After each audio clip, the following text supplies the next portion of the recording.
रूस के साथ युद्ध की आशंका के बीच यूक्रेन की सुरक्षा परिषद ने किया इमरजेंसी का ऐलान। यूक्रेन की संसद को अगले 48 घंटों में इस मुद्दे पर देनी होगी अपनी सहमति।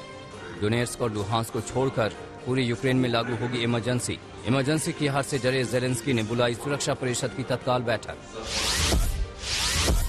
रूस के विदेश मंत्री सर्गेई लावरोव ने यूक्रेन के संकट पर यूएन चीफ एंटोनियो गुटेरेस के रूस विरोधी बयान की आलोचना की।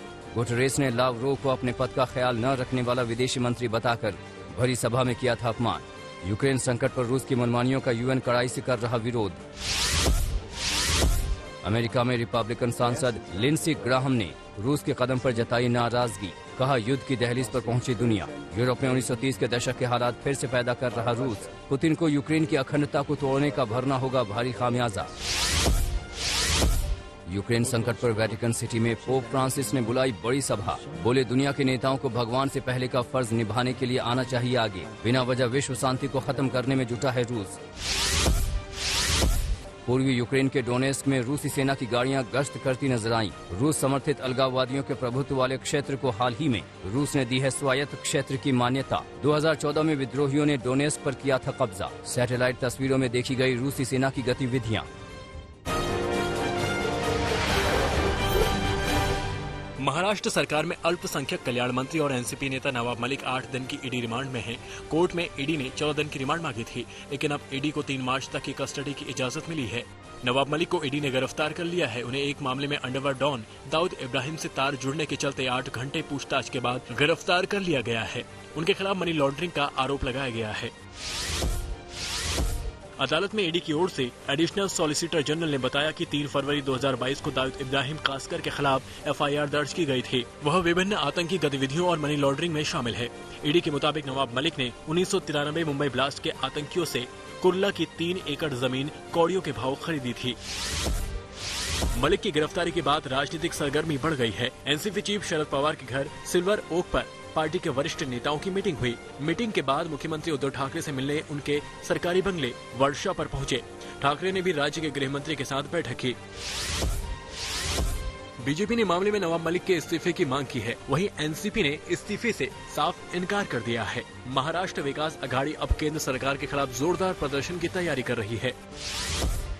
ये नैतिकता है और ये महाराष्ट्र की परंपरा है। 2 चीफ मिनिस्टर इस प्रकार से गए तो नवाब मलिक के ईडी गिरफ्तारी के बाद उन्होंने इस्तीफा देना चाहिए।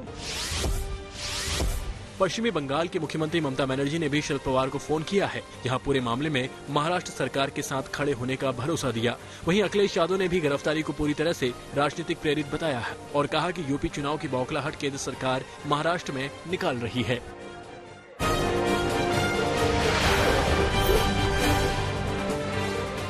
ईडी ने आखिर नवाब मलिक को गिरफ्तार कर लिया और इसके पीछे वजह बनी दाऊद के भांजे अली शाह पारकर का बयान, जो दाऊद की बहन हसीना पारकर का बेटा है। अली शाह पारकर ने ईडी को बयान दिया था कि उसकी मां हसीना पारकर से नवाब मलिक ने प्रॉपर्टी को लेकर डीलिंग की थी। अली शाह ने ईडी को ये बयान सोमवार को दिया था और बुधवार को नवाब मलिक गिरफ्तार हो गए। नवाब मलिक के वकील ने दलील दी है कि प्रॉपर्टी के ये ट्रांजैक्शन साल 1999 से पहले के हैं, जब पीएमएलए एक्ट था ही नहीं, इसलिए मलिक पर कोई केस नहीं बनता। बचाव पक्ष ने यह भी कहा है कि जो मामला बताया जा रहा है वो है नहीं। टेरर फंडिंग के आरोप भी झूठे हैं। महाविकास अघाड़ी के नेता आरोप लगा रहे हैं कि नवाब मलिक की गिरफ्तारी बीजेपी नेताओं की शह पर हुई है, जिन्हें नवाब मलिक की बेबाकी, उनका खुलकर बीजेपी सरकार के खिलाफ बोलना बर्दाश्त नहीं कर पा रहे हैं। देवेंद्र फडणवीस ने 9 नवंबर 2021 को नवाब मलिक पर अंडरवर्ल्ड से रिश्ते रखने का आरोप लगाया था। नवाब मलिक मूल रूप से यूपी के बलरामपुर जिले के रहने वाले हैं। उनके पिता मुंबई में आकर बस गए थे। मुंबई में नवाब मलिक ने कबाड़ और कपड़े का कारोबार किया। वो पहले समाजवादी पार्टी के साथ थे, इसके बाद एनसीपी में आ गए।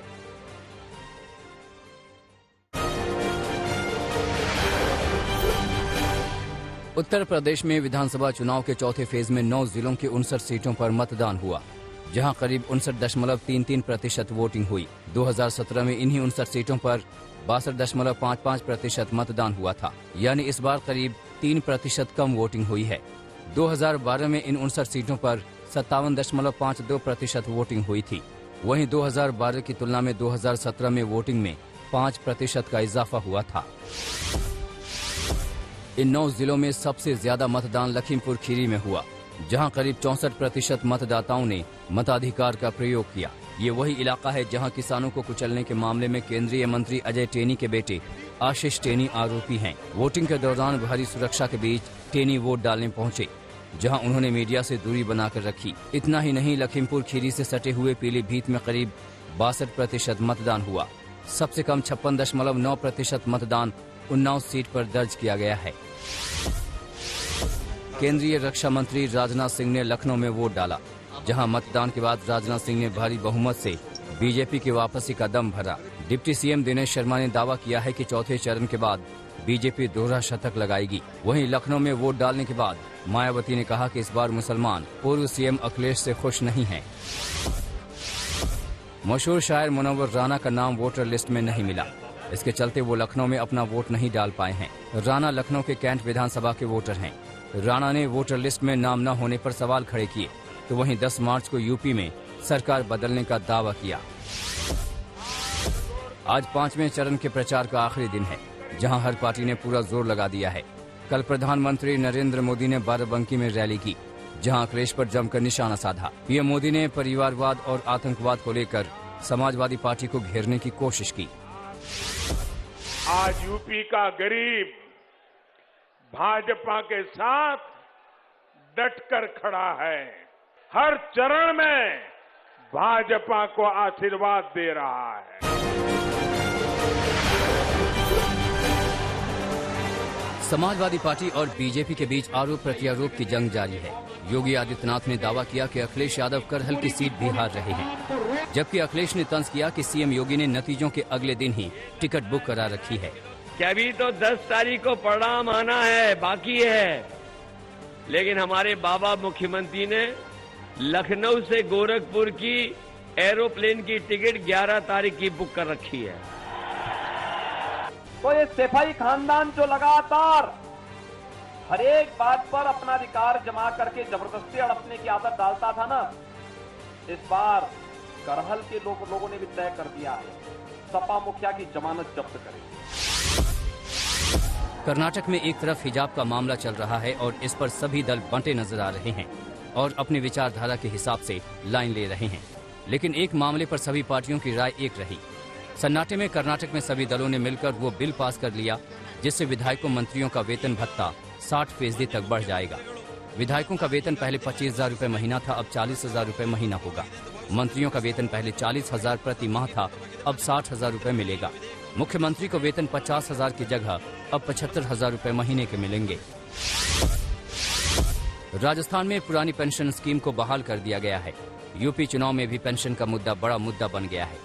पेंशन पर फैसला गहलोत सरकार ने राजस्थान के बजट 2022 में लिया। करोड़ों महिलाओं को स्मार्टफोन देने का भी बजट में ऐलान किया गया है। इसके अलावा टूरिज्म को राज्य में इंडस्ट्री का दर्जा दिया गया है।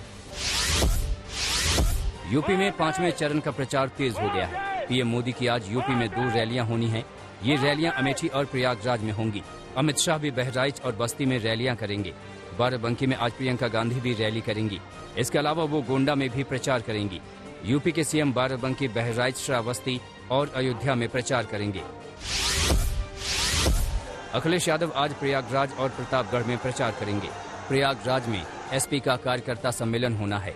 शाम को 6 बजे अखिलेश प्रयागराज में कार्यकर्ताओं को संबोधित करेंगे। यूपी में आज अखिलेश के कुल 6 कार्यकर्ता सम्मेलन हैं।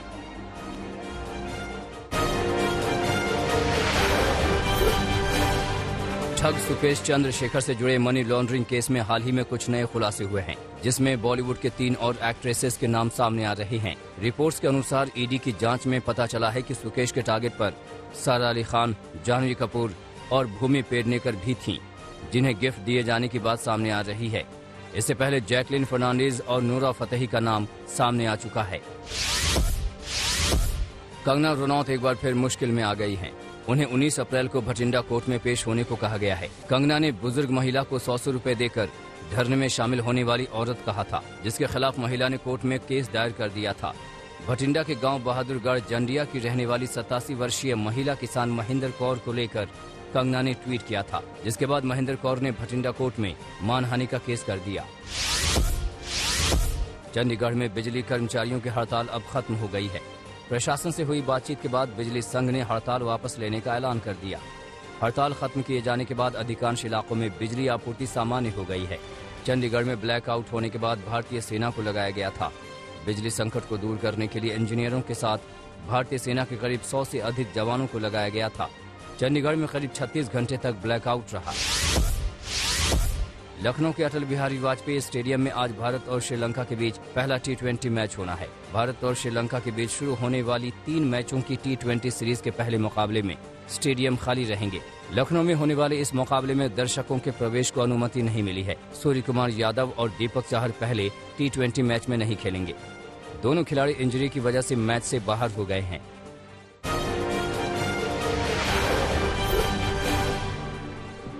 यूक्रेन संकट के बीच रूस में सेना बलों को समर्पित फादरलैंड डे मनाया गया। राष्ट्रपति व्लादिमीर पुतिन ने द्वितीय विश्व युद्ध में मारे गए रूसी सैनिकों की कब्र पर दी श्रद्धांजलि। अमेरिका के यूटा प्रांत से हैरान करने वाला मामला आया सामने। 4 साल के बच्चे ने पुलिस अधिकारी पर चलाई बंदूक। बच्चे की गोली से बाल बाल बचे पुलिस अधिकारी। पुलिस का दावा, मैकडोनाल्ड स्टोर पर बच्चे को बंदूक चलाने का इशारा खुद उसके पिता ने किया था। हांगकांग में बढ़ते कोरोना मामलों को लेकर सरकार हुई सख्त। देश के सभी नागरिकों को अनिवार्य कोविड जांच कराने का फरमान। 70 लाख की आबादी का 3 बार होगा कोरोना टेस्ट। ओमिक्रॉन वेरिएंट की वजह से बढ़ रहे हैं मामले। टेनिस की वर्ल्ड रैंकिंग में नोवाक जोकोविच को पीछे छोड़ दानिल मेदवेदेव बनेंगे नंबर 1 खिलाड़ी। मैक्सिकन ओपन में मेदवेदेव का ये डेब्यू मैच। दूसरे दौर का मुकाबला जीतने के बाद होगा ऐलान। दुबई में आयोजित एक भव्य समारोह में दुनिया की सबसे सुंदर इमारत वाले म्यूजियम ऑफ द फ्यूचर का उद्घाटन। 7 मंजिला और 77 मीटर ऊंची इमारत को बनाने में लगे 9 साल। विश्व की सबसे ऊंची इमारत बुर्ज खलीफा से कुछ ही दूरी पर स्थित है म्यूजियम ऑफ द फ्यूचर।